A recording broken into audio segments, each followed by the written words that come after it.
അടുത്ത് second degree ഇക്വേഷനിൽ ഒരു ചെറിയ സിമ്പിൾ പ്രോബ്ലം കൂടി നോക്കാം. പ്രോബ്ലം ഇതാണ്. there is a 2 meter wide path around a square ground. The area of the ground and path together is 1225 square meter. What is the area of the ground alone? അതാണ് ചോദ്യം. അതായത് ഒരു ground ഉണ്ട്, ആ ഗ്രൗണ്ടിന് ചുറ്റിലും 2 metre അകലത്തിൽ ഒരു വഴി 4 സൈഡും ഉണ്ട്. ഓക്കെ, ഇതാണ് ഗ്രൗണ്ട്. ഇതിന് ചുറ്റിലും 2 മീറ്ററിൽ ഒരു വഴി പോവുക, ഒരു പാത്ത്. അതിൻ്റെ അകലം എന്ന് പറയുന്നത് 2 മീറ്റർ. അപ്പോൾ ഈ മൊത്തത്തിൽ ഈ വഴിയും ഈ ഗ്രൗണ്ടും ചേർത്ത് അതിൻ്റെ ഏരിയ 1225 സ്ക്വയർ മീറ്റർ.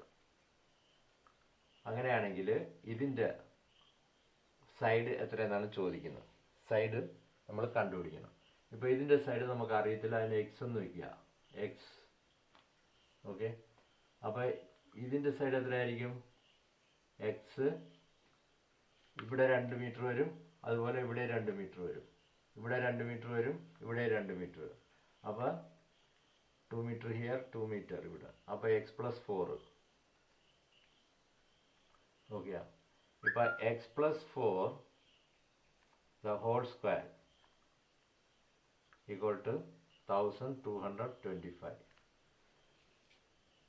ഇതിൽ നിന്ന് നമ്മൾ എക്സിൻ്റെ വാല്യൂ കണ്ടുപിടിക്കണം. ഇപ്പോൾ X plus 4 the whole square is equal to 1225, that is equal to 35 square. X plus 4 the whole square is equal to 35 square.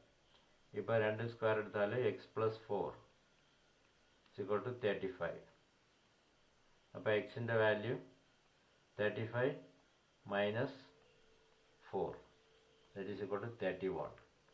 എക്സിൻ്റെ വാല്യൂ എന്ന് പറയുന്നത് 31. ഈ വാല്യൂ 31 മീറ്റർ ആയിരിക്കും. എക്സ് പ്ലസ് 4ൻ്റെ വാല്യൂ 31 പ്ലസ് 4 35